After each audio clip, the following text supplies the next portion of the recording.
Olha, eu conheci o Glênio quando eu voltei para Porto Alegre. Eu voltei em 1959 e fui trabalhar lá na Farroupilha. E ele era programador da rádio, indo para a televisão. Tu ia começar a fazer... Nós saímos dali e íamos tomar o quê? Você lembra? O que eu tomava, que eu não sei. Você lembra naquele barzinho que tinha ali? Era no Bertos, né? Não. Ou então no Lilliput. No Lilliput. Eu tomava o meu Campari com aqueles bolinhos Exato, deles. Nós estávamos sempre na mesa junto. Bom, Campari, quem tomara era eu, mano. Tu também? Então eu aprendi a tomar contigo. Pô, depois dizem que álcool faz mal, né? Imagina. Quem começou primeiro no jornalismo? Eu sou mais antigo do que ele. Eu comecei em 1943 no Rio Grande, né? Eu tinha 15 anos, naquela época a gente... O Rio Grande faz parte da Grande Pelota, né? Sim, exatamente. A capital do país. Aliás, eu considero a profissão do Jaime diferente da minha, porque o Jaime é um jornalista. Eu sou um radialista. Radialista. Uhum. Então, de uma certa maneira, tu tem razão. Pelo seguinte, porque é engraçado, porque eu sempre gostei muito mais do jornal e trabalhei muito mais em rádio. Né? Quer dizer, nos anos todos que eu tenho de profissão, eu só voltei a trabalhar, quando vim para Porto Alegre, só voltei a trabalhar em jornal em 1966.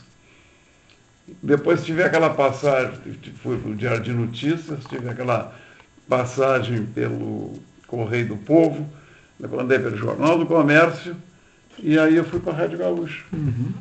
Vou trabalhar à madrugada. Na madrugada. E tu começaste quando no rádio? Eu comecei no tempo da radiodifusora, quando os padres compraram a difusora. Sim. Não.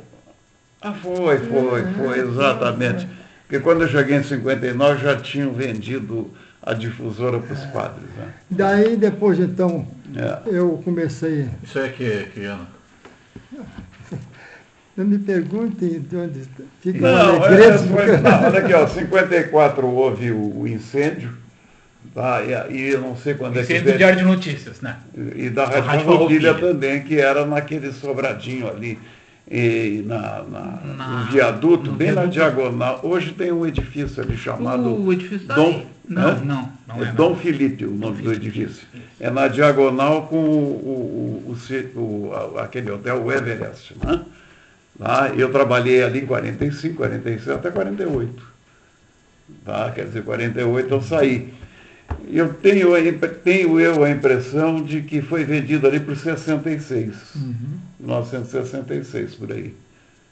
Não, 66 não. Eu já estava na Farroupilha. Não, 56. 67 tu já estava na Gaúcha. Na Farroupilha. 66? Não, tu já tinha ido embora. Já tinha? Já tinha. Eu já tinha ido embora também. A Farroupilha já tinha sido demolida. Acabaram.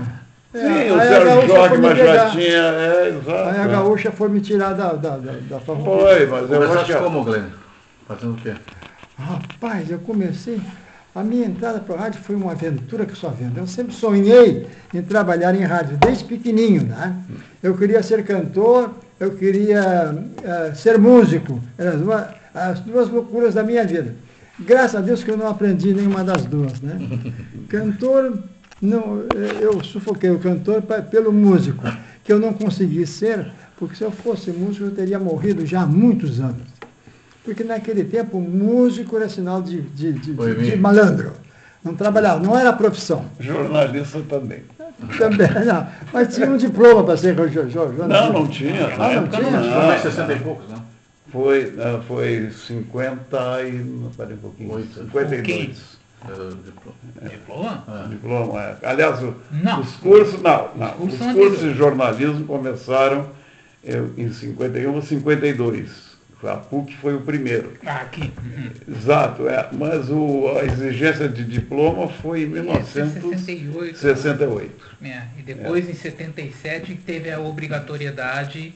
Não, 69 já era obrigatório. Bom, certo. Quando a difusora estava para ser negociada, não fazia mais parte dos planos das associadas, eu comecei a me misturar no meio, porque eu sempre tive muito ligado no meio musical.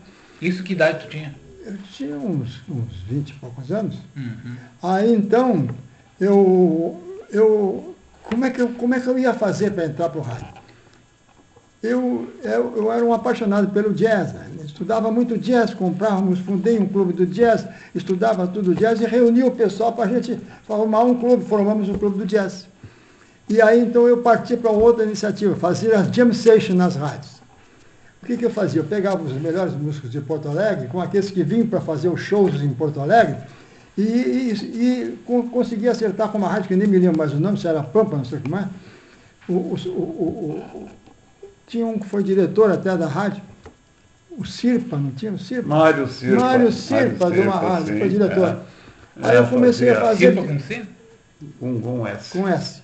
Aí eu comecei a fazer as jam sessions nos cabarés em Porto Alegre, naquela época, tinha muito cabaré, eu ia ouvir os músicos, chamar os músicos, e os músicos iam para tocar. E aí então, nesse meio tempo... Ao vivo? Ao vivo. Ao vivo sem cachê. Ao vivo. Aí então, sim, sem cachê. Como sempre, né? Os primeiros gravadores de fio de arame apareceram aqui em Porto Alegre em 1947, né? Quer dizer, um troço bem tardio para nós. Exatamente. De maneira que não era, e era um trombone desse tamanho, né? Precisavam dois para carregar. Ah, exato. Aí então eu comecei a agilizar esse lado para vencer a minha timidez, que tinha de me aproximar do microfone por falta de experiência. E aí eu animado, eu apresentava os músicos, falava das músicas, aí eu fui vendo que aquilo ali era o lugar meu mesmo. Ali era o meu lugar mesmo, né? Até que depois eu me misturei lá no estúdio da Rádio Difusora, que era na 7 de setembro, por ali, né? E comecei a lidar com a música, pegava o microfone, programava os discos. Mas tudo isso sem receber? Sem nada. Eu estava me formando, entende? Uhum. Naquela época é possível, isso hoje é quase impossível. Não, hoje é impossível. É possível. Então, quando eles fecharam o negócio, eu fui junto, né? Já na discoteca. Eu já dominava a música, as prateleiras, aquela coisa toda. Aí me contrataram. E eu fui contratado como produtor de programa. Mas eu não fiquei produtor, o Jaime sabe como é, escreve e dá para ele apresentar. Não era isso que eu queria eu pegar a latinha, eu falar, eu dizer as minhas besteiras, eu animar, era o meu sonho. Até que um belo dia isso se propiciou, porque eu peguei o diretor de programação lá e assim, deixa eu fazer um programa. Não pode. Mas por que eu não posso fazer um programa? A rádio não tem programa. Não pode. Produtor é produtor, meu filho. Não pega microfone. Mas que bobagem isso. Bom, eu consegui quebrar o cara disse assim, aqui ó, amanhã tu vens aqui fazer esse tal de programa. Mas se ele não agradar, tu já não sobe as escadas, tu já não pega o elevador, porque já está na rua. Tá certo? Aí me deu um branco. Eu levei toda uma vida para entrar na rádio. Agora que eu estou dentro, eu vou decidir. E se os caras não gostarem do que eu vou fazer? Pois olha, fiz um programa que foi um sucesso desgraçado, e esse diretor dizia assim, de boca cheia depois, eu aqui, eu posso dizer para vocês que fui eu quem revelei o Mendes Ribeiro e o Grêmio Reis. Eu assim, desgraçado. Não lembro mais do nome. Isso tem muito, né? Quantos padrinhos vocês tiveram? Quantos descobriram? Eu perdi a conta. Vários que lançaram. Não, você entrou pelas minhas mãos. E lá em Rio Grande, começou lá em Rio Grande? Eu comecei em Rio Grande porque eu lá pelas tantas, o professor de português, né, foi falar com meu pai para que ele não me ajudasse a fazer as minhas redações, né? Meu pai, mas eu não ajudo, você não, mas aquilo é redação de adulto, não, mas ele está fazendo sozinho. Aí meu pai começou a me ajudar, foi um desastre, né? Só deu briga. Aí virou guri. Oh, meu Deus do céu, quer dizer, tá, poeta.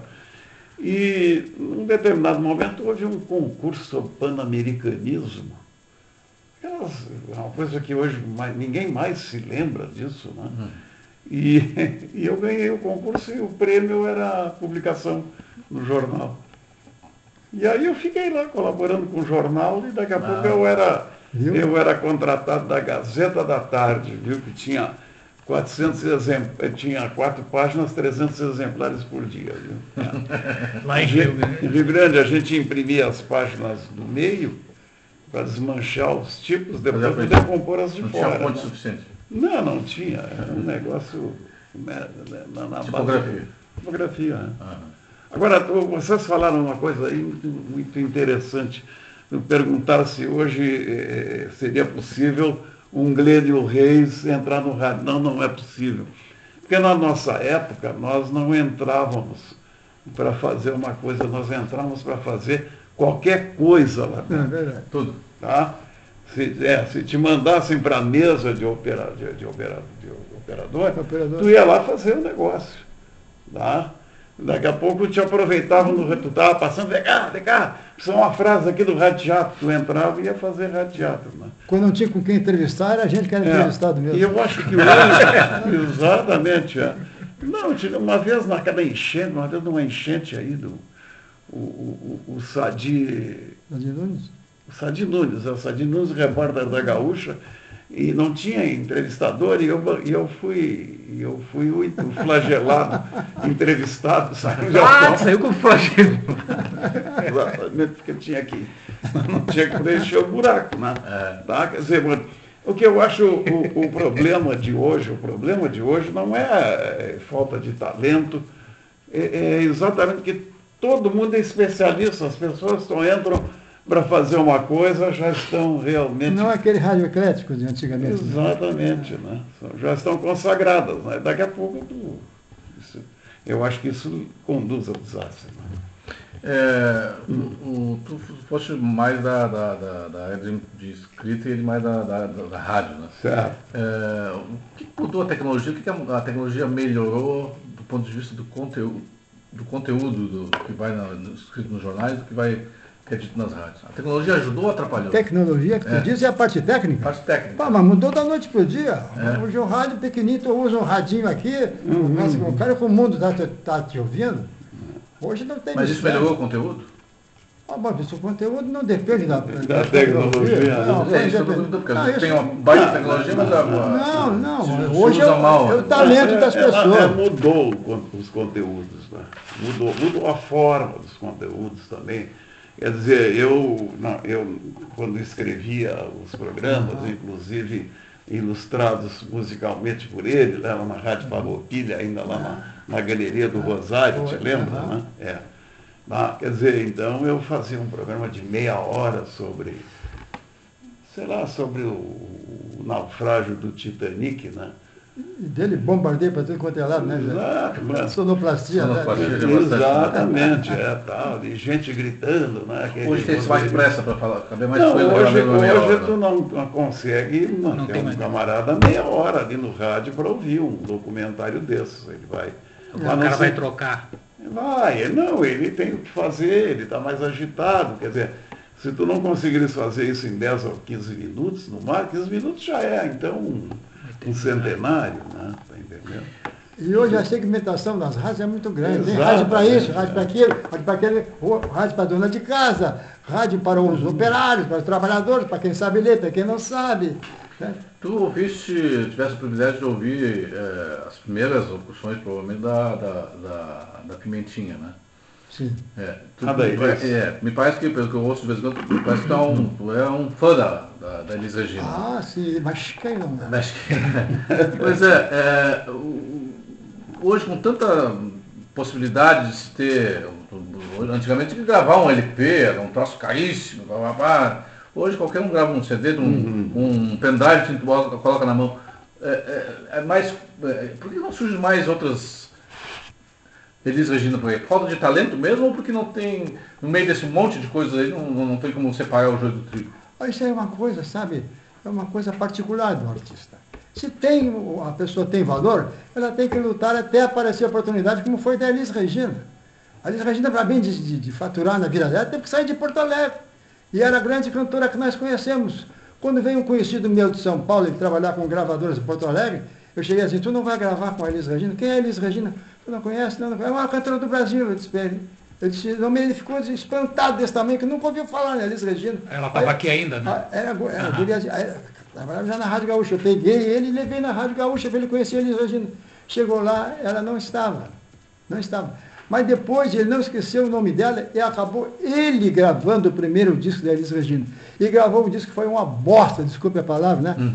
Porque era em realidade, porque o repertório do Brasil naquela época era um repertório que não atendia a musicalidade de Elis Regina. Eram os clássicos boleirões, aqueles dramalhões que existiam. Até que um belo dia chegou a Bossa Nova e foi na Philips. Aí a Elis Regina revelou-se a mulher fantástica, cantora extraordinária que a gente conheceu. Eu creio que tem toda a razão. Porque na época que apareceu a Elis Regina, apareceu no Clube do Guri, do Ari Rego, apareceram mais duas cantoras maravilhosas. Uma era a Dalila, te lembra? Sim. Era uma negra linda, né? Tá? Foi para o Rio na mesma ocasião. A Dalila foi descoberta em Porto Alegre e ficou no lugar da Elis Regina quando a Elis Regina foi embora. Logo em seguida foi embora também e desapareceu no Rio. E aquela outra menina que resolveu, em lugar de a rainha do rádio, que fez cinema e tudo? Não. A menina que trocou a carreira artística para um casamento. Que para mim, inclusive, é tão cantora ou até melhor do que eles. Como era o nome dela? Maria Helena Andrade?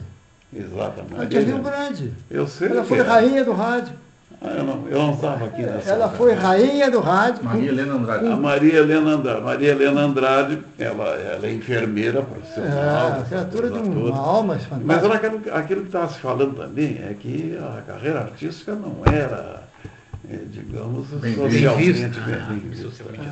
Mas eram três cantoras que eu me lembro na época aqui de Porto Alegre.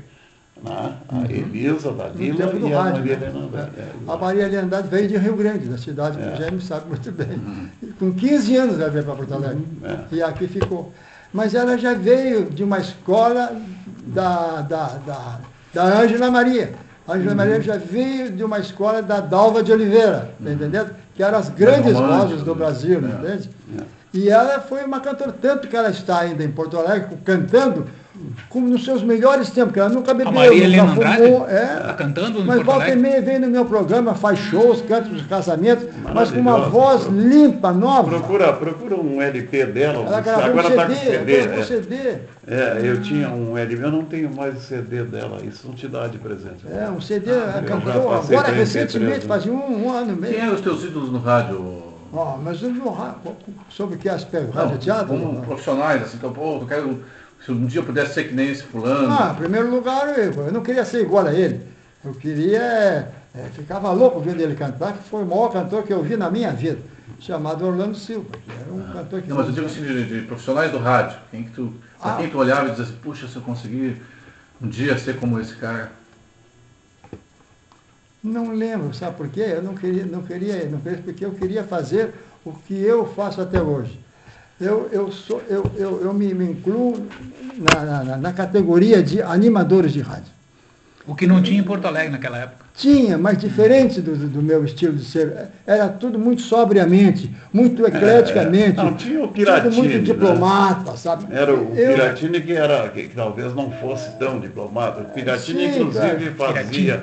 Piratini. Ele fazia de troço por causa de Piratini, né? Mas ele se apresentava com um sotaque italiano, quer dizer, ele era um apresentador caricato, inclusive. Era o Amabile, o irmão do dono da joalheria. O Antônio Amabile. Ele era irmão do Antônio. Irmão, ele era o Antônio, né? Ele era irmão do Henrique. Antônio Amabile. Entendeu? Os apresentadores... A maioria dessas pessoas, eles eram chamados apresentadores, né, Jaime? Os animadores eram muito poucos. Os animadores era esse pessoal que lidava com a massa, com a multidão, fazia alegria, animava, cantava junto. Era o que eu queria fazer. E eu sou do Silvio Santos. Apesar da tua timidez. Não, mas eu depois já venci tudo, né? Tanto que a Globo veio em Porto Alegre e me levou para o Rio de Janeiro. Queria que eu ficasse trabalhando na Globo. Eu fiz um teste lá e eles não queriam que eu voltasse mais para Porto Alegre. Isso quando? A data é minha. A data do meu aniversário, só depois que a minha esposa morreu, né, e foi sepultada no data do meu nascimento, eu não conheço mais minha data. Não sei que data eu nasci, só sei que é a data que eu morri junto com ela. E não sei de data, nada fica na minha cabeça de data.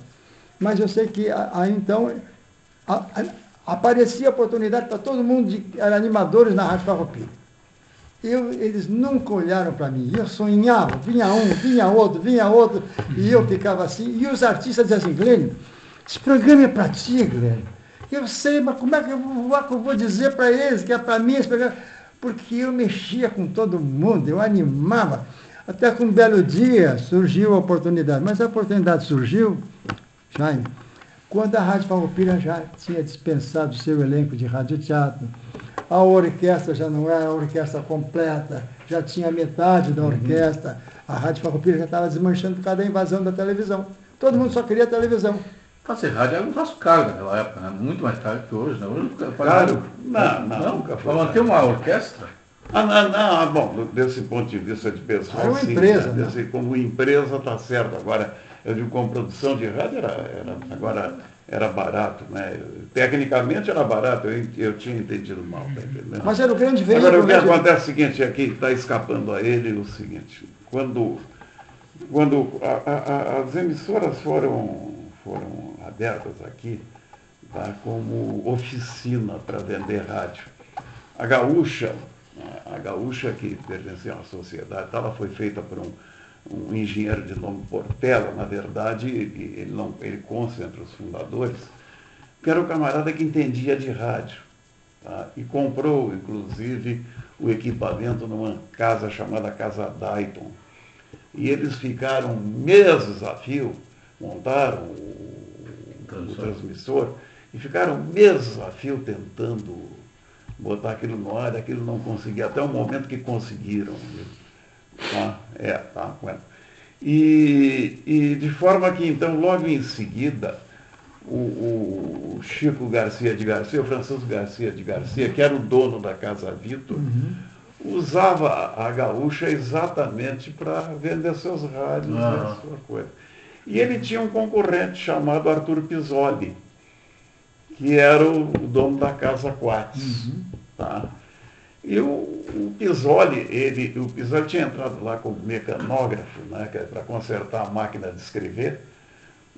A Casa Quatz era de propriedade de um uruguaio chamado Quatz, tal. E quando ele resolveu se retirar dos negócios, se aposentar, voltar para o Uruguai, deu a empresa de presente para o Pisoli como recompensa pela lealdade, serviços prestados, enfim.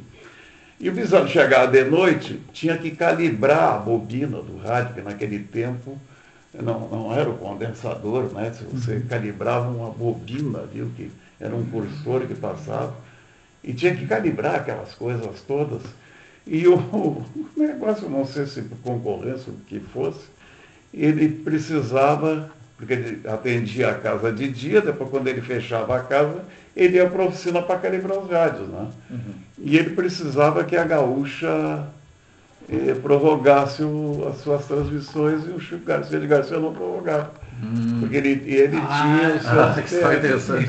Então ele fez uma rádio para ele. Não, aí o Pisoli fundou a Rádio Difusora, viu?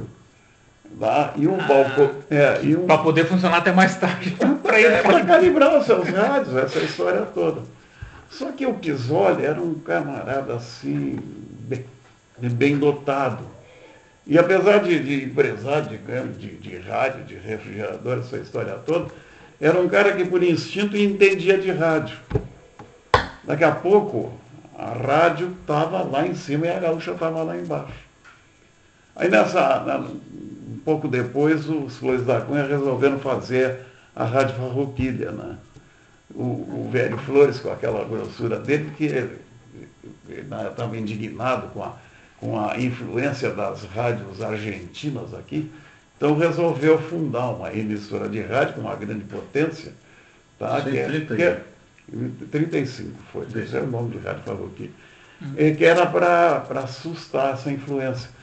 Mas só que naquela cabeça, né, ele queria botar a rádio uruguaiana, que era para atacar os carcereiros lá na fronteira. E quem convenceu de que não fizesse isso, que o uruguaiano não podia manter uma rádio naquela época de 25 kW, que era um monte de potência, foi o velho Arnaldo Balvê, viu?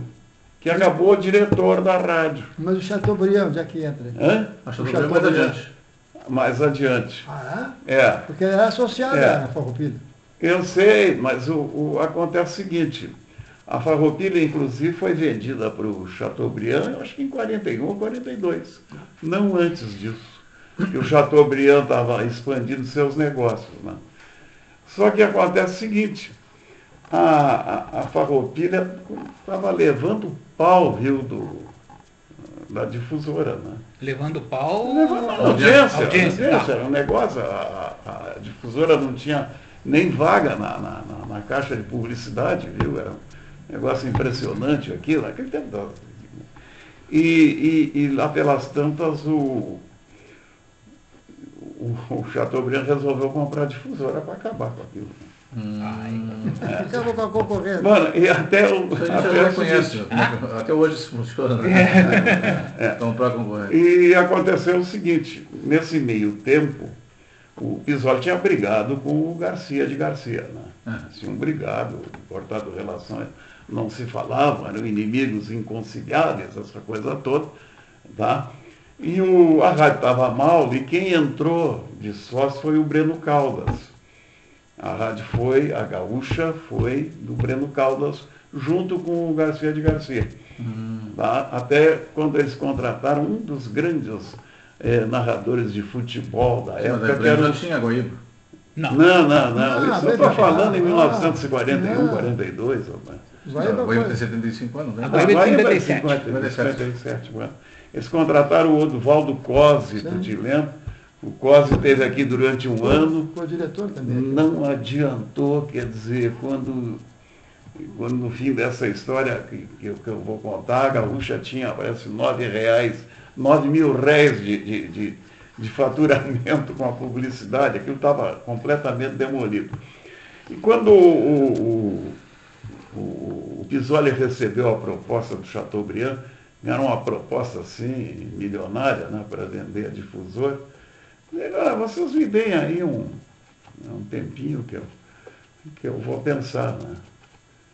E essa história me contou o Cândido Norberto, que trabalhava na difusora já na ocasião, e me contou o genro do Pisolle, que era o Breno Futuro. Né? E o Pisolle ligou para o Chico Garcia de Garcia. Olha que essa bobagem aí de briga, essa coisa toda. Olha, meu negócio é rádio, teu negócio é loja. Vamos fazer o seguinte. Vende a tua rádio. Eu compro a tua rádio e te troco pela Casa Coates, viu? E o outro beleza, com tarugo. Mas tem o Breno Caldas. Não tem problema. Então eles fizeram as obras dentro da Gaúcha, né? Pintar, não sei o que, tal, aquela coisa, converteram aquilo em ações e deram para o Pisolle, viu? O Breno subia pelas paredes por causa dessa história, viu? Uma vez eu toquei em nome do Pisolle para ele. E aí o Breno ficou meio... Breno Caldas? O Breno ficou com umas ações lá que ele tinha até o fim. Sim, foi diminuindo o número de ações em relação... Não, simplesmente o Pisolle entrou com capital, né? E se tornou dono, se tornou acionista majoritário da Gaúcha. E vendeu a difusora do Chateaubriand.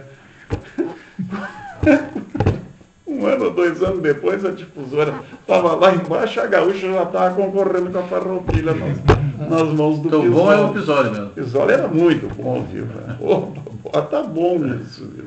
Existe espaço para esses pioneiros assim, tipo o Pisolle, depois mais adiante o Maurício e tal, daí tem espaço para esses, ou está consolidado no isso aí eu não sei, eu vou dizer por quê, porque eu não entendo nada de administração de empresas e todos os meus negócios, geralmente eles terminam por falta de numerário, né, como a gente diz. Não, eu não saberia, eu acho que não, né? Eu acho muito difícil também. Né? Eu acho que não. Como é que vai combater, por exemplo, uma estrutura como já tem a RBS, né? A Rádio Gaúcha, e tantas outras emissoras espalhadas pelo Brasil, afora, a rede, né? Eu estava vendo ontem no meu iPad, eu boto para dormir, eu fico ouvindo agora a rádio do mundo inteiro, porque tem um site que tu ouve ao vivo, rádio da Ucrânia, o mesmo site de todos os rádios. O Squeeze Box, tu já... Não, é no site, é rádio. Satélite, né? Rádio.com.br. Tu vê pela internet. Na internet? Não, eu estou recebendo amanhã, meu primo está trazendo dos Estados Unidos para mim, um receptor já ligado à internet, sem computador. Ele liga no Wi-Fi e tu vai só no... Só no botãozinho ali Só no ouvindo. botãozinho. Aí tá ouvindo rádio Kosovo, né? Então hoje tem esse negócio, a tecnologia de alguma forma facilita, né? Vocês são mais ouvintes de rádio hoje que espectadores de televisão, que leitores. Qual é a relação? Como é que vocês... O Glênio ainda trabalha na rádio e tudo.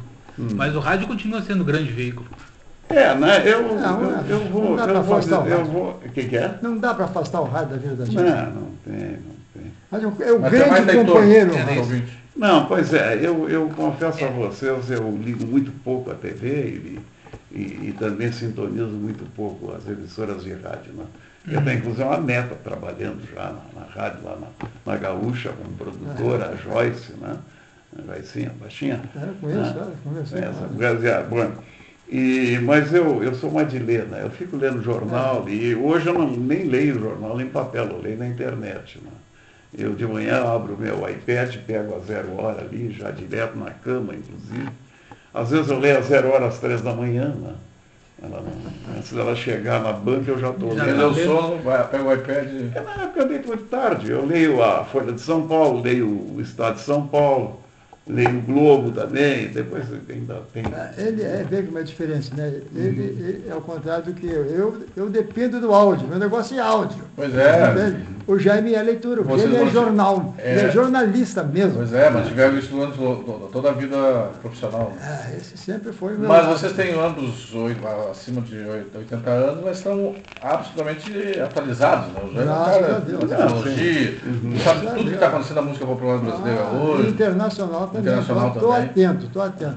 Se bem que hoje em dia há uma certa dificuldade, porque vejam o que são as evoluções. A evolução é uma coisa desgraçada, para muitos casos, né? Não existe mais fábrica de discos. As lojas não vendem mais discos. O disco é uma coisa superada hoje em dia. O disco. Agora tu vê como é que o artista vai se promover se ninguém quer gravar ele. Os compositores, os músicos, como é que vão ganhar dinheiro?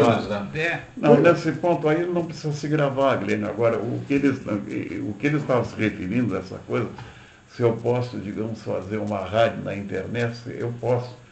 Só que, digamos, eu não posso depender daquela busca aleatória do camarada que está ali no computador. Sim. Daqui a pouco vai cair no meu site, na minha URL. Né?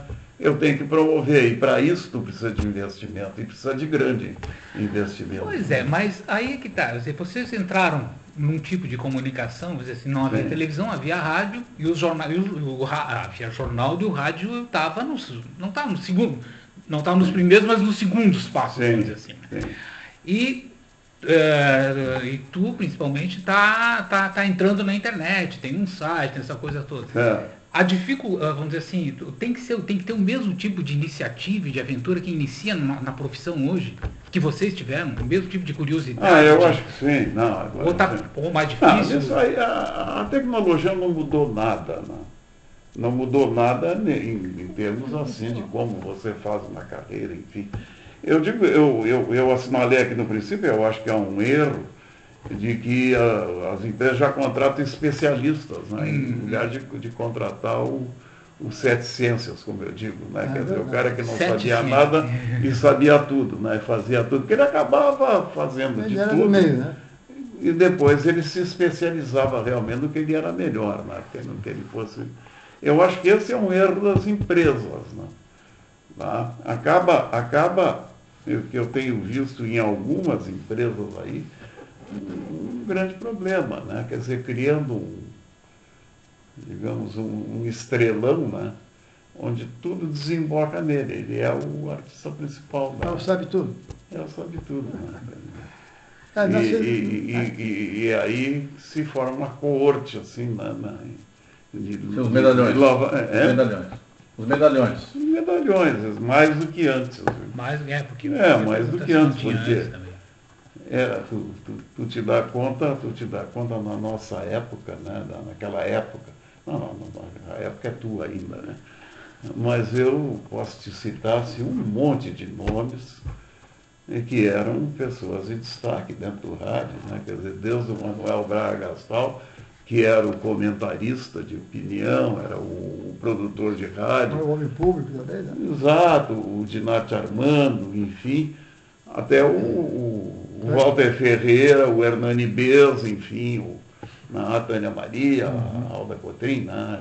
Enfim, quer dizer, eu tinha toda uma constelação. Até porque tinha novela no rádio, então a novela tinha não era só por isso, eu nunca fiz novela, né? Tá entendendo? Eu andei escrevendo. Tem espaço para novela no rádio hoje? Ou... Não tem. Não tem. Não. Na minha, Já tentaram e não conseguiram. O Cláudio Monteiro tentou, né? Porque fica difícil tu estar sentado em frente para ouvir um áudio só, né? Isso passou. A televisão roubou tudo que o rádio tinha de bom. É a imaginação. A televisão roubou, levou de graça. O rádio teatro. Lá é novela, né? O futebol, a transmissão de corridas de cavalo, as corridas de carro, tudo que o rádio tinha, a televisão levou. E o rádio ficou chupando o dedo porque teve que se entregar, né? Não, mas na música não, isso na música não acontece. Por que tem tão pouca... Bom, é que tem pouca... Tem pouca rádio musical. Tem pouca música no rádio hoje. Eu acho que nada substitui o clipe, né? Quer dizer, entre tu assistires a um clipe do teu cantor, né? Inclusive com a coreografia, um espetáculo, e ouvir uma voz, tu acaba no clipe. Né? O segmento de estudo, a Rádio Gaúcha não é uma rádio musical. Tem exceções, meu programa, né? Que é um programa de exceção, o Brito também faz, né? Mas o resto tudo é informação, notícia, esporte, né, Jane? Era isso que vive a rádio. Quando nós fomos contratados lá o Flávio assumiu, lá, inclusive ele criou o slogan, né? Quer dizer, música só quando fosse notícia. Né? Ele não queria saber de a música a música era jogada em forma de notícia também, tinha que dar uma notícia a respeito. Era talk and news, né? Em inglês, entendeu? Mas a música só quando fosse. Só quando fulano lançou uma música, o cantor faleceu, o cantor de tal música, e botava uma música dele. Ou então a música estourou, enfim, tal. Sim, mas é por causa disso, da segmentação do rádio também. É por causa disso que o Tem Glenn estava falando. emissoras que só vive de música, né? Não, a linha jovem é só música. Vamos fazer uma comparação. E os jornais anteriores ao rádio publicavam assim os folhetins. Levavam um ano publicando aquilo em capítulos na primeira página até. Sim. Aí no interior tinha gente, naquele tempo ia de navio, que ia ao porto para esperar o jornal para ler a continuação do folhetim. Né? A Tuti Negra do Moinho, a órfã, ou, sempre tinha dois títulos, né? A órfã ou a desonrada de Taubaté, desse tipo aí. Né? Bueno, e tu te dá conta, quando o rádio veio com a novela, tá? Que poupou o trabalho de tu leres, quer dizer, ele já trouxe para os teus ouvidos, terminou aquilo. Os jornais deixaram de publicar porque não tinha mais consumo. E no momento em que a televisão, em lugar de cena. Em lugar de teres que, quer dizer, eu, por exemplo, estou numa sala, me levanto e dou um tiro tá entendendo? Tá? Quer dizer, eu tenho que descrever isso na novela. Claro que eu tenho uma técnica, né? Eu tenho uma técnica para isso. Começam os dois a discutir, porque vou te matar, essa coisa toda, né? Tá? Quer dizer, não tem coragem, essa coisa. Não, simplesmente eles não dizem nada, o cara levanta, puxa o revólver. Né? A televisão tirou essa coisa. Quer dizer, então não tem como o rádio estar fazendo. Porque se eu estou conversando com ele, dou um tiro, fica dizendo, cara, o que houve aí? Ninguém sabe, perde a coisa. Quem são os cantores que tu mais gostas de ouvir, Glenn? E as cantoras? Um dia desse, eu estava fazendo meu programa, fiz um comentário e as coisas vão saindo, nada está planejado do que eu vou dizer, né? Aí eu cheguei e disse assim, se um dia viesse alguém me perguntar, o meu cantor preferido no Brasil sempre foi Orlando Silva, desde pequenininho. Achava o Orlando Silva um fenômeno. Aí então eu cheguei e disse assim, se um dia me perguntarem Depois virou ministro do transporte, não foi? Esporte. Não. Ministro do esporte. Nesse não tinha minha admiração. Aí assim, se um dia me perguntasse, que cantor tu gostaria de ser se tu fosse um? Tem um só, qual é? Ray Charles. Queria ser Ray Charles. Mesmo não enxergando? Porque o Ray Charles canta como ninguém eu vi cantar na minha vida. Ele canta, por isso que ele era chamado de gênio, né? Porque ele canta com a alma. Quando ele canta, ele derrama um sofrimento que mesmo as pessoas não entendendo inglês se emocionam. Agora, um dia desse apareceu ele na televisão com mais 2 cantores da velha guarda, cantando o mesmo tema, e um cantor famoso lá, que é da velha guarda, cantou a parte dele. Quando o Ray Charles veio cantar, ele ficou assim. A expressão dele é de que ele estava se contendo para não chorar. Olha o Ray Charles, no momento, aquele instante, estava passando para ele. Eu perdi a respiração em casa. Agora, recentemente, antes de morrer. Já velho. Que coisa, isso é o poder. O negro tem um poder na música e no esporte que o branco poderá ter, mas o negro domina a coisa. Agora me chama a atenção que digamos, foram gerações privilegiadas, essa que tu estás falando, né?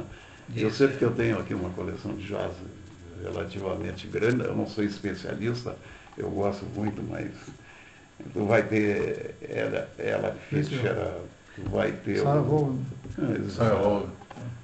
tem um monte de gente ali, quer dizer, que hoje tu não consegue. Tu não pega pegava assim no barril, tirava um punhado de gênios. Né? Hoje tu faz assim, tira um punhado de piolhos. Né? Sabe onde é que estão essas vozes que tu está reclamando justamente? Tudo nas canções religiosas. Essas vozes fantásticas das mulheres, principalmente, estão nos corais negros norte-americanos. Mas, de qualquer maneira, quer dizer, Orlando Silva faz parte de uma geração, Ray Charles é mais ou menos a mesma geração, um pouquinho depois. Mais para cá. Uns 10, no máximo 20 anos. Mas enfim. 10 anos. Tá certo. Geração. Desculpem então, mas enfim. Agora, por que hoje não se vê mais cantores assim? Tem alguma explicação? Não, eu acho que não há. Deve existir. Não tem mais a música para isso. Então, quando a Globo fez, nos anos 2000, a Globo fez as 100 músicas do século, se não me engano, só tinha uma música e um cantor com menos de 20 anos para trás. O resto tudo é coisas bem para trás. Né? Hoje, se tu fizesse as 100 músicas, os 100 melhores cantores da história da música até hoje, quantos tu vai encontrar desse século, por exemplo? Século XXI? Bons? Pode entrar nessa lista de 100. 100 melhores. Eu acho que tem gente que entra. Eu não deixaria Emílio Santiago de fora de jeito nenhum. Mas é dos anos 80, né? Mas tu quer de quando? Agora? Tu quer agora de 2000? Não, essa que é a pergunta. Dos últimos, os 100 da música, né? Quantos do século de 2000 para cá? É isso. Eu não conheço muita gente no século 2000. Tem. O lado feminino é uma barbaridade. Tem muita cantora. Apareceram. É verdade. Os homens não. Os homens não apareceram. É uma história seguinte, tanto com voz masculina e voz feminina. Há uma máxima de que mulher não dá certo no rádio. E a gente percebe que as rádios, especialmente as talk news, 90% são vozes masculinas. Por que isso? O registro de voz que não dá. Eu não sei. Eu acho que ainda é rescaldo da sociedade machista. Cuida de nós, cuida dos filhos. Muito acostumados porque nas redações elas são maioria. Pois o microfone é que é. Não, e tem gente dizendo que os jornais já não são mais o que eram, né? Quer dizer, o que é besteira, porque não depende disso. Mas eu acho que é puro machismo. Eu vou te dizer o seguinte, que eu tinha Jornal da Capital 4 anos e meio, quando nós tínhamos redatoras mulheres, o jornal ficava fraco. Quando a gente tinha redator homem, o jornal ficava mais... O jornal tinha que ser combativo, o jornal tinha que ser mais expositivo. Eu acho que a mulher é mais... Elas são... Elas também consigo distinguir um texto feminino e um texto masculino. Consegue distinguir. Mas é que tu não tem mais jornal, né? Não, faz um ano que eu parei com isso. Só na internet, né? Bem, agora tu vê o seguinte, elas também são condicionadas na doçura, Graças a Deus, né? Graças a Deus. Então tu já viu, se ela estiver largando um pau em cima das coisas, então... Ela também, eu acho que isso, eu não sei qual é o rumo que isso toma, né? Mas eu acho que é por aí. Eu não... Olha, tu pegar, por exemplo, uma mulher como a Eunice Jacques, foi uma das mais extraordinárias jornalistas que eu conheci. Ela tinha um estilo primoroso, era uma mulher inteligente e perseguia a notícia. Né? Ela não tinha muita doçura. Né? Ela não tinha muita doçura. Bom, tudo bem. Essa história que eu estou falando aí. Né? Ela é jornalista. Sim, mas era uma Mas senhora. pode ver, elas se acomodaram em outro lugar. Hoje nós temos ministras, presidentes, chefes de Estado, Tem toda a agressividade, não. E para ti, Jaime, quem é os teus grandes nomes da imprensa escrita? Não, eu queria fazer, não era nem da imprensa escrita, eu queria fazer uma menção muito particular a um amigo que foi assim querido, e também eu acho que é um modelo para o homem de rádio, chamava-se Rui Vergara Correia.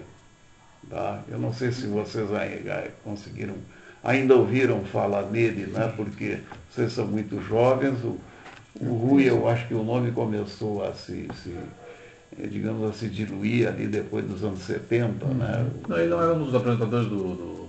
Não, o Rui foi o maior editor de esportes que o Rio Grande do Sul já teve. O Rui era balconista lá da Casa Quatz e vendia discos, né, na Casa Quatz. E quando... Empregado Pisoli. Empregado Pisoli. Quando o Pisoli fez a radiodifusora, então o Rui passou para botar disco no prato, né? Porque a rádio só transmitia propaganda e música, propaganda e música. E ele que botava, tinha um locutor e ele era o operador. Naquela época que a mesa tinha um prato e mais uma chapa para abrir o microfone lá dentro. Né? Só que o Rui gostava muito de esportes, né? Aí pegou um rádio lá do Pisoli e começava a furungar notícias. E criou um noticiário lá. Um noticiário esportivo para difusora pequeno. Foi o primeiro noticiário esportivo que houve no rádio em Porto Alegre. Isso lá em 40 e poucos, 30 e poucos? 42, 43, por aí. Quando eu conheci o Rui em 45, ali na Farroupilha, viu? Tá? Ele era da difusora ainda, ele tinha vindo com os associados, essa coisa. O Rui empilhava 4, 5 rádios, receptores de rádio, ficava ouvindo aquilo, ligando e namorando as telefonistas da CRT. Naquele tempo não era CRT, era a Telefônica Rio Grandense, né? Quer dizer, era mano, ô querida, como é que vai? Tá? Como é que foi o resultado do futebol aí? Eu não tá, vem aí para mim e tal, daqui a pouco ela ligava, né? Tudo de graça, sem gastar um tostão, viu? E o resultado era aquele, ele tinha É o primeiro plantão de estúdio também. Hã? É o primeiro plantão. Exato. Tá. Ele tinha um noticioso, né? Que até que era patrocinado pela Autopartes, né? Quer dizer, Autopartes, que era uma firma que tinha ali na Farrapos, né? Autos de todas as partes, porque naquela época se usava muito essas besteiras, trocadilhos. Né? Sim, tá. Trafegam com partes da Autopartes. Fazia uma rima. Quando realmente decidiram levar a sério a organização do Departamento de Esportes, o Rui foi o primeiro chefe do Departamento de Esportes. Bem, e nós, aquilo ali foi uma questão assim de amizade, assim, eu cheguei e eu estava fazendo uma história da música popular brasileira, que eu fazia muito em rádio isso, tá? Quer dizer, a gente contava como uma música tinha curiosidade na música, alguma música tinha nascido essa história toda. E ele, não, peraí que eu vou ver e tal. E ele tinha aquela discoteca dele, né? Dentro daqueles envelopes de papel. 78. 78. Tá aqui, ó, toma. E às vezes eu estava chateado, eu digo, não, espera um pouquinho, senta aí. Ele me botava uma pilha de discos, aí já o disco 78, mais de 12 polegadas, né? E eu ficava lá ouvindo, né? Porque música e tal, essa coisa toda. Né? Depois nós moramos na mesma pensão. Ele, o Rubem Catarina, que foi cronista de Turf também, foi o primeiro cronista, era o Rubem Oliveira. Ainda há poucos anos morreu um filho dele aí até quando. Ele, o Mário Blansky, que era do setor de comercial, eu e mais um guri chamado Vilcínio, que era até boy lá da rádio, né? Nós morávamos numa pensão ali na Duque de Caxias, no porão da Duque de Caxias, e nessa época eu estava estudando odonto, né? Estudando odonto, sabe como é, né? Eu fui estudar odonto porque é o curso mais curto que havia, né? Era 3 anos, meu pai queria que eu me formasse na universidade, eu lá queria saber de universidade. Bueno, mas a gente saía da rádio e ia ali para aquelas casas, né, de religiosas que havia ali na Siqueira Campos. Cruz Vermelha, né? A Cruz Vermelha, voluntariado, né? O Abílio, a Floripa, essa coisa toda. Né? Chegava em casa às 6 da manhã, né? E Vai estudar, meu filho. E o Rui me acordava para ir. O Rui me acordava para ir para a faculdade, né? Acorda, judeu, filha da puta, tu vai perder essa faculdade. Me tocava para fora, viu? Tá? E foi uma amizade que nós mantivemos. Agora, eu acho que se estuda tanta coisa nas universidades, eu acho que a contribuição do Rui Vergara Corrêa está à espera de alguém que queira investigá-la. Tá? E aí, o que mais? Não, só está dúvida. Ele ele se profissionalizou. Sim, depois é evidente que tiraram ele da discoteca, né? Entendendo? Tá. E ele foi o primeiro diretor de departamento de esporte, né? O Rui Vergara Corrêa. O que tu lês hoje? Quem são os caras? Me lista 5 grandes articulistas da história da imprensa brasileira. Tem o Pondé na Folha de São Paulo, tem aquele Coutinho, que é um português que também vai para a Folha de São Paulo, tem o Carlos Alberto de Franco, tem o Sérgio da Costa Franco, que agora aparece muito pouco aqui. Ali na Zero Hora tem uns caras muito bons, tem um Araújo, ali no segundo caderno. Tá, um cara maravilhoso, tá, que eu gosto muito dele. Quando faz cultura, né? Tá? Às vezes ele faz reportagens também. Tem o outro Carlos, não está me escapando o nome agora. Barbudinho. Carlos André Moreira, eu acho que exatamente, é outro cara genial também. Tá? Entendeu? Se leio esse. Agora, o outro dia eu estou escrevendo um livro, né? Que eu não sei quando vai terminar, eu também não tenho muita pressa, né? Tá? Eu tenho muito tempo, viu, para fazer livros. Amém. Exatamente. Bueno, e eu precisava transmitir ao leitor comum o que a gente chama digamos, de pensamento abstrato. Né? Porque realmente o que civiliza o homem é o pensamento abstrato. Né? E aí, pelas tantas, eu me lembrei de uma tradução que eu tentei fazer, Assuano, do Francis Bacon, um livro de ensaios que eu comprei quando eu fui agora ao Canadá, né? Eu comprei um livro dos melhores ensaios da Universidade de Oxford. Né? E aí estava lendo Bacon. Aí me apaixonei pelo Bacon, comecei a ler o... Bacon com ovos, não? Com ovos. Mas é maravilhoso, tá? Eu não tenho, digamos, uma leitura. O Glenn está dizendo que hoje ele não foi aos treinos do Grêmio porque ele veio participar da entrevista. Ele vai todos os dias? Todos os dias. Aí tu vê o quê? Da categoria de base? Não vejo mais categoria de base, porque senão eu estaria reclamando deles lá. Porque o Grêmio contratou certos jogadores que, se eles não produzissem jogadores iguais a esse que ele contratou, nas categorias de base, tinha que fechar as categorias de base do Grêmio. Porque tu acha que estão contratando qualquer um? Jogadores comuns, jogando dinheiro fora. Entende? Quando eu acho que teria que aplicar esse dinheiro no outro lugar. O que tu já viu nesses últimos anos aí, que tu viste no treino, se esse cara tem futebol no corpo, e de fato ele confirmou depois? Olha, isso aí, olha, o Assis, irmão do Ronaldinho, foi um guri que eu fiz, a primeira entrevista que ele deu na vida, ele tinha esse tamanhozinho, foi para mim. Eu fiquei encantado vendo ele jogar naqueles campos careca lá do Grêmio. Ele fazia coisa que até Deus duvidava. Se você não estou acreditando, eu entrei dentro do campo e falei com o treinador, falei, vem cá, quem é esse guri aí?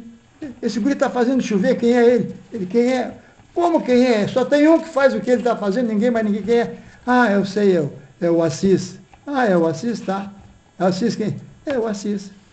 Aí eu guardei e fui fazer uma entrevista com ele.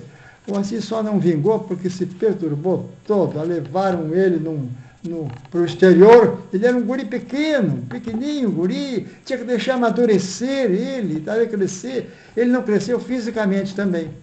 A felicidade é que depois surgiu o irmão dele, que foi uma coisa mais extraordinária que eu presenciei até hoje em matéria de futebol. Também viste o Ronaldinho nascendo? Claro, eu acompanhei o Ronaldinho desde pequenininho.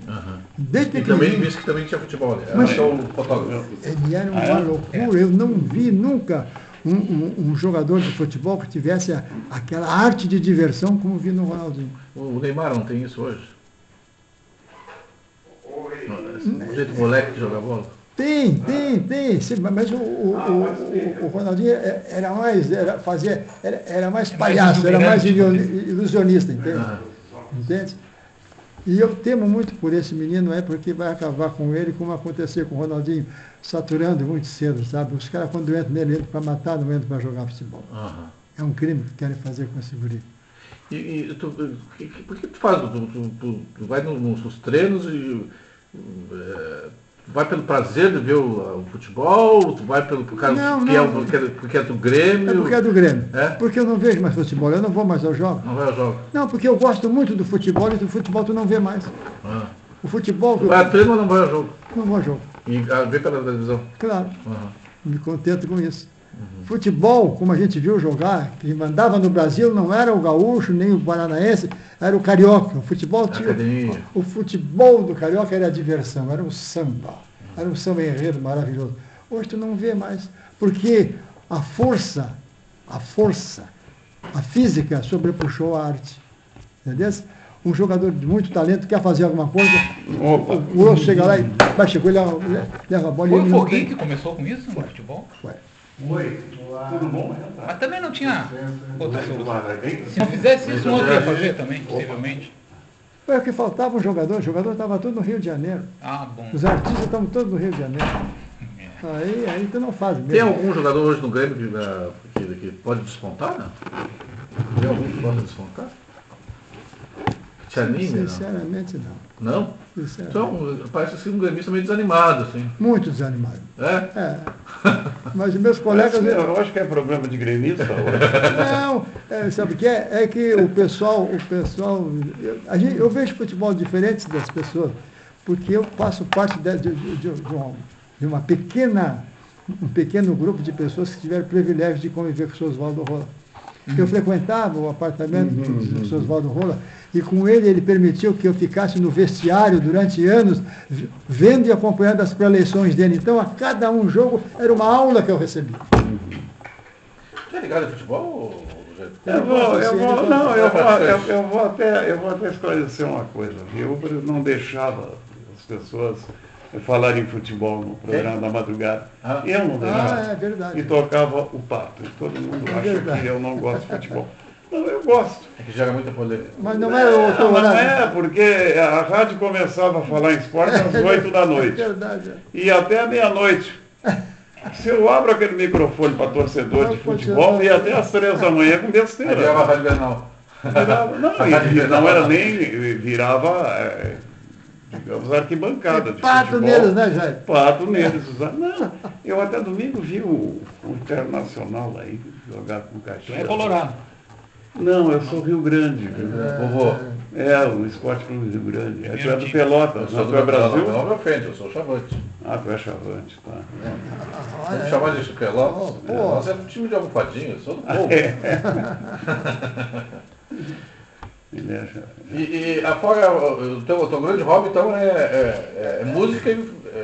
Furugar música e furugar jogador, ver futebol. Não, ver treino. Sabe por quê? Porque, em realidade, eu não tenho onde me meter. Não tenho onde me meter. O Grêmio agora, quando for lá para a arena dele, eu vou parar com o futebol, porque eu não vou sair do Menino Deus para ir lá e para voltar. Não vou ter essa paciência. O Grêmio devia providenciar um ônibus para te levar e fazer. Não, mas você já querem... Os técnicos nunca te pedem uma dica, uma coisa assim? Não, mas nem eu teria coragem de dizer.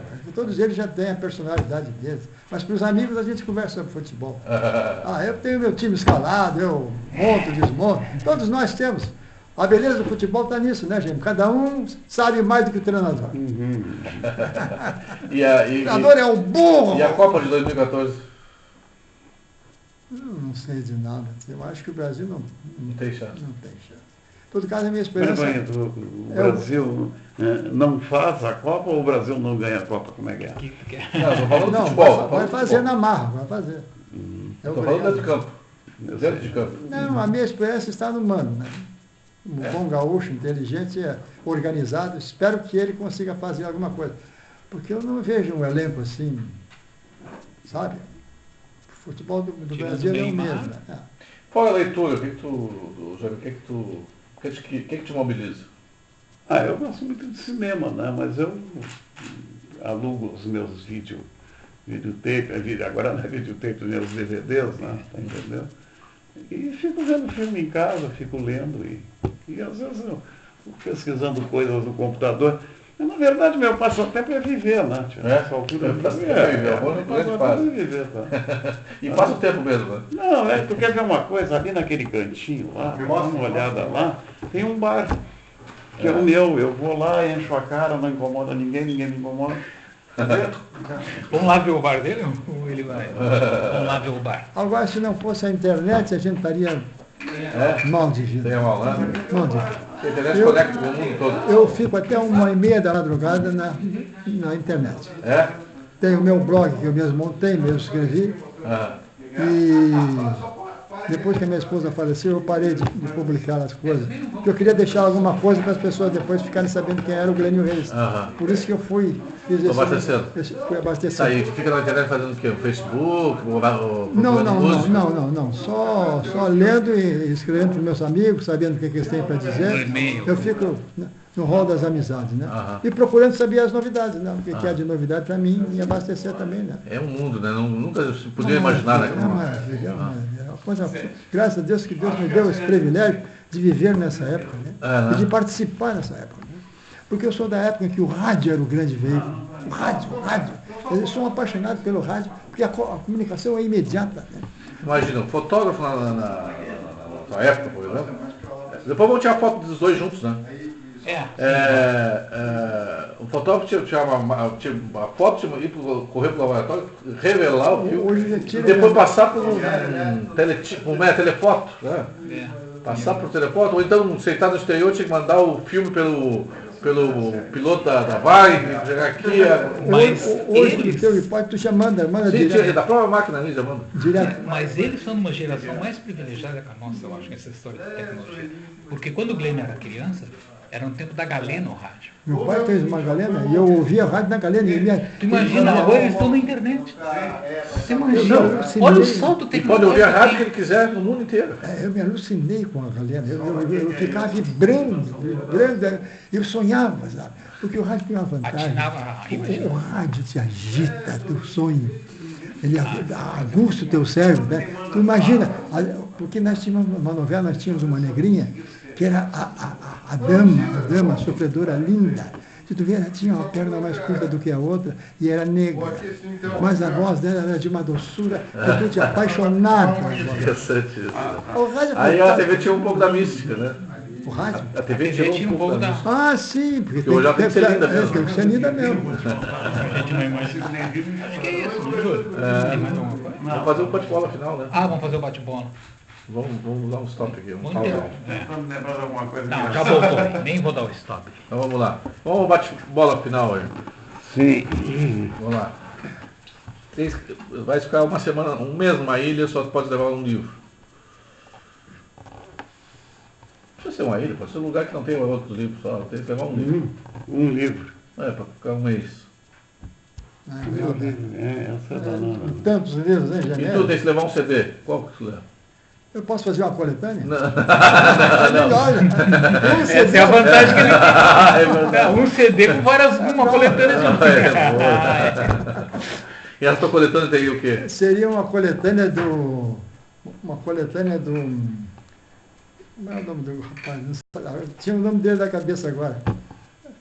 Rafael Rabel, violonista falecido. Uma coisa... Eu achei que jamais veria um músico melhor que o Baden-Powell. Baden-Powell é meu sonho de música, quero ser igual a esse cara. Como toca, ninguém vai tocar igual a esse cara. Até que um belo dia eu vi um violão que eu não acreditei. E o Yamandu, tu acha que é muita firula? Não, o Yamandu é um demônio tocando. Ele é aquilo ali, sabe? Mas é muita firula ou... Não, não é firula, não. É a agilidade dele, a velocidade. Ele gosta de tocar tudo na velocidade. E eu gosto de ouvir todas as coisas bem explicadinhas, bem harmonizadas. É o que tem o Rafael. O Rafael é uma orquestra. O Yamandu, se quisesse, faria a mesma coisa, porque ele tem técnica para isso. Mas o estilo dele, a música que ele faz, eu aquele tempo de aniversário, estava no Rio de Janeiro e fui lá. Vamos dormir às 6 horas da manhã e todo mundo tocando. Chegava cada vez um outro guri. E ele parece que é o padrinho de todos os gaúchos que chegam por lá. Os bons instrumentistas. E ele acaba depois abraçando todos eles e tocando com ele. O George Orwell, os ensaios do George Orwell. Que eu tenho. E é um cara bem atual, né? Tudo que ele escreveu é bem. Eu acho que sim. A Revolução dos Bichos, 1974. Mas esses são os mais populares, né? Agora tu pega, eu tenho ali tudo que saiu dele, eu mandei vir os 4 volumes de ensaios, né, em inglês, e o que tem saído também em português eu tenho comprado aí. Dentro da Baleia, por exemplo, tem uma coleção de ensaios que é maravilhosa. Um deles é Porque Escrevo. Né? Um cantor que é superestimado. Superestimado, ele não é tudo isso. Ele não é tudo isso? Tem mais fama do que talento. Tem mais fama do que talento. Isso tem muito. Tem um monte. Começar com o Michel Teló. Nem fala. Isso aí não é estimado, isso aí é a onda da promoção. Vamos lá, já estou indo embora. Não. Tem muita gente que tem a mídia na mão e que ilude as pessoas. Mas a minha eterna saudade de cantores é exatamente dois que não vai aparecer mais. Um é o Orlando Silva e o outro é a Frank Sinatra. Frank Sinatra. Aí morreu tudo. Não fosse no show dele no Maracanã? Não estava lá. Mas ouvi o Paul McCartney, foi. Aí nós concordamos. Né? Um escritor superestimado. Eu não tenho um só. Mas um é bravo, né? O George Orwell mesmo. Né? Não, superestimado. Não é que superestimado. Tem mais fama do que talento. Mas tem tanta gente. Chegou de Paulo Coelho, cara. Mas olha, eu vou te dizer uma coisa, o Paulo Coelho é um excelente escritor. Ele pode estar produzindo coisa para consumo, né? Mas esse sabe escrever. Sempre soube. Eu acho que ele escreve. Lá pela Santa ele descobriu o filão, né? Tá? Que nem... Eu vou contar para vocês, tinha um camarada aqui. Ele é bom letrista, né? Ele tem boas letras. Né? Não, mas ele era um excelente redator da Veja também. Ele entra em contradição do próprio. Nos parágrafos seguintes ele já diz uma coisa diferente. Qual é o nome daquele cara do Meu Pé de Laranja Lima, o José Mauro de Vasconcelos.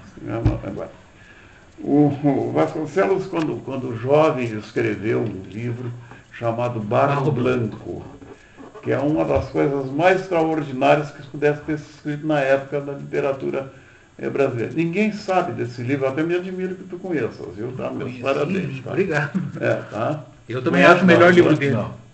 Eu acho o melhor livro dele. É um livro, né? Nunca ouviu falar no Barro Blanco, não. Barro Blanco.